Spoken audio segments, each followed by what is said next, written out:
इस कहानी के लेखक हैं संजय कांबले। राह के गहरे अंधेरे ने सब कुछ अपने आगोश में ले रखा था। शहर की गलियां, चौराहे, नुक्कड़ सब कुछ बेजान इंसान की तरह लग रहे थे। काफी देर बाद कोई गाड़ी उस खामोश पड़ी सड़क से गुजरती और कुछ पल के लिए खामोशी में बदल जाती थी, पर वो गाड़ी दूर जाते ही दोबारा पूरा इलाका खामोश हो जाता। सड़क के किनारे लगे बिजली के खंभों पर लगे लाइट के बल्ब से कुछ हद तक इलाका रोशन हो रहा था। ऐसे ही दूर से आती है एक टैक्सी धीरे धीरे आगे बढ़ रही थी। धीमी आवाज में कहर के भीतर गाने बज रहे थे। पीछे बैठी लड़की झपकियां ले रही थी तो आगे टैक्सी चलाने वाला लड़की गानों की धुन में खोया हुआ था। आसमान में बिल्कुल साफ था, इसलिए टिमटिमाते सितारे काफी सुंदर लग रहे थे।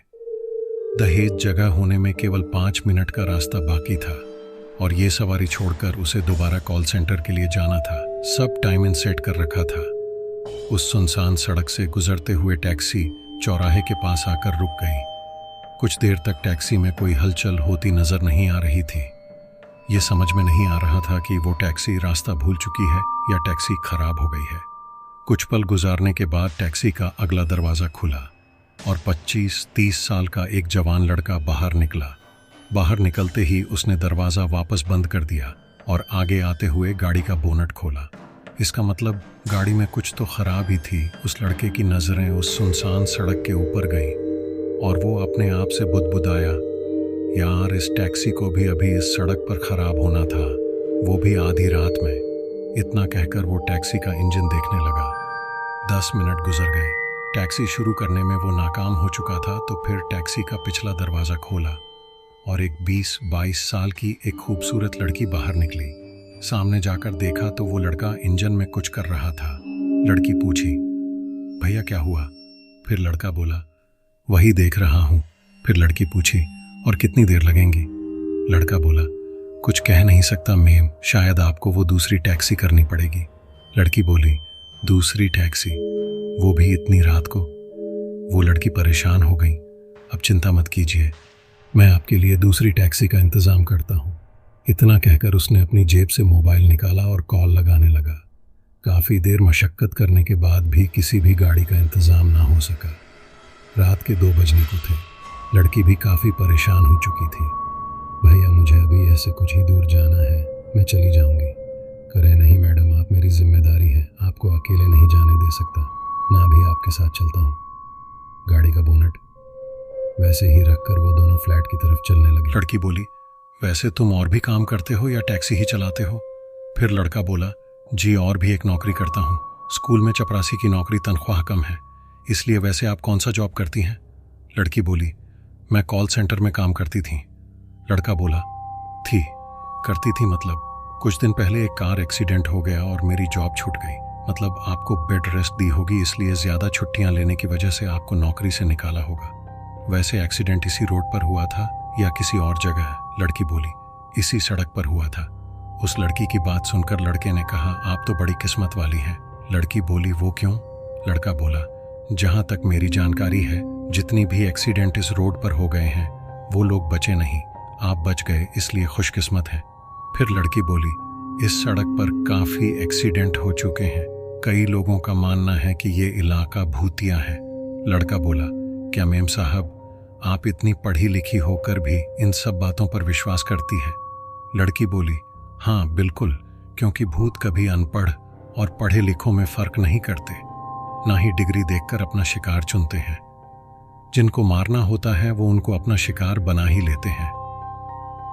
लड़का बोला, क्या मेम साहब, एक तो आधी रात गुजर चुकी है, उसमें ये सुनसान इलाका, आप कुछ अच्छी बातें कीजिए ना। क्या ये एक्सीडेंट और भूतों के बारे में बोल रही हैं? उस लड़की की घबराहट देखकर वो लड़की गंभीरता से बोली, क्यों तुम्हें डर लग रहा है क्या? डरो मत, हमारा डर वो भांप लेते हैं और फिर क्या? फिर वो आत्मा अपना रंग दिखाना शुरू कर दी है। तब जो कुछ होता है उस डर को वही समझ सकता है जिसने ऐसे डरावने लम्हों का सामना अपनी जिंदगी में किया हो। लड़का बोला, लगता है आपने ये सब काफ़ी नज़दीक से देखा है। लड़की, मेरे उस एक्सीडेंट के बाद मैंने काफ़ी कुछ देखा है, वैसे तुम देखना चाहोगे? लड़का बोला, मैं इन सब पर यकीन नहीं करता, ये सब इंसानी दिमाग की उपज है।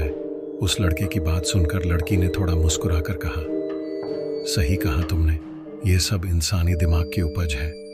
वैसे क्या तुम भगवान पर यकीन करते हो? लड़का, हाँ करता हूं, भगवान शिव पर अटूट विश्वास है। उस लड़की ने दोबारा मुस्कुराकर कहा, क्या बात है, मतलब शिव जी का एक भक्त शिव जी के दूसरे भक्तों का अस्तित्व ही नहीं मान रहा? लड़का बोला, मतलब मैं कुछ समझा नहीं। लड़की बोली, समझ के करोगे भी क्या? दोनों चलते हुए एक पुरानी अपार्टमेंट के करीब पहुंचे हैं। खंडहर बनी उस अपार्टमेंट को देखकर ही डर लग रहा था। वो थोड़ा परेशान हो गया। लड़का बोला, आप इस अपार्टमेंट में रहती है? ये तो शहर की काफ़ी बदनाम और डरावनी जगह में से एक है। कहीं कत्ले इस इलाके में हुए हैं? लड़की बोली, मैं यहाँ नहीं, इस अपार्टमेंट के पीछे वाले अपार्टमेंट में रहती हूँ। इतना कहकर उसने उस लड़के की तरफ देखा और बगैर कुछ बोले चलने लगे। दोनों चुपचाप खामोशी से चलते रहे। तो फिर चलते हुए उस लड़की ने कहा, यार मेरा पर्स तो तुम्हारी टैक्सी में ही रह गया। लड़का बोला, रुकिए मैडम, मैं लेकर आता हूँ। लड़की बोली, कोई बात नहीं, तुम यहीं रुको, मैं लेकर आती हूँ। और अजीब सी मुस्कुराहट उसके चेहरे पर छा गई। वो बगैर कुछ बोले उस सुनसान इलाके को निहारता चुपचाप खड़ा रहा। उस अपार्टमेंट के इलाके में खड़े हो मुझे पेड़, वो जानलेवा खामोशी, रात के समय अपार्टमेंट के बंद फ्लैट पर उल्टे लटके चमगादड़, सब काफ़ी डरावना लग रहा था। वो लड़की पीछे मुड़कर चलने लग गई। वो उसी को ही देख रहा था। रात के अंधेरे में उसका इस तरह रुकना उसे काफ़ी अजीब लग रहा था। चलते चलते कुछ कदम जाकर वो एकदम से रुक गई। वो थोड़ा परेशान हो गया। वो कुछ बोलता इससे पहले उसने एक बार मुड़कर देखा और दोबारा चलती हुई गलियारे से निकलकर कार के पास पहुंच गई। कार का दरवाज़ा खोला और देखा तो पर्स वहीं सीट पर पड़ी हुई थी। पर्स उठाई और वो मुड़कर जाने लगी तो फिर टैक्सी के नीचे से ही टैक्सी वाला बाहर निकला। उसके कपड़े काफ़ी गंदे हो चुके थे और वह एक प्रेत आत्मा था, बिल्कुल ड्राइवर के रूप में था। फिर वह लड़की को ड्राइवर बोला कि मैडम जी गाड़ी ठीक हो गई है, आप चलिए गाड़ी में बैठिए। लेकिन जब तक क्यों लड़की गाड़ी में बैठी उसकी पैरों तले ज़मीन खिसक गई थी, क्योंकि वह ड्राइवर के साथ अपने अपार्टमेंट की तरफ पैदल ही गई थी। लेकिन अचानक से वह ड्राइवर गाड़ी के नीचे से कैसे आया, यह सोचकर फिर भी उसे आश्चर्य हुआ और वह गाड़ी में बैठ गई। फिर वह लड़की बोली कि मैं बहुत घबराई हुई हूँ, प्लीज़ मुझे जल्दी घर छोड़ो, मैं बाल बाल बच रही हूँ, मेरे पीछे प्रेत आत्मा पड़ा हुआ है। फिर वह ड्राइवर अपने शैतानी रूप में आता है और उसे लड़की को वहीं मार देता है। अगर आपको इसके आगे की वीडियो देखनी है तो प्लीज़ मेरे चैनल को सब्सक्राइब कर दीजिए, क्योंकि मैं इसका पार्ट 2 लेकर ज़रूर आऊँगा। तब तक के लिए मिलता हूँ आप सभी से नेक्स्ट वीडियो में। Thanks for watching.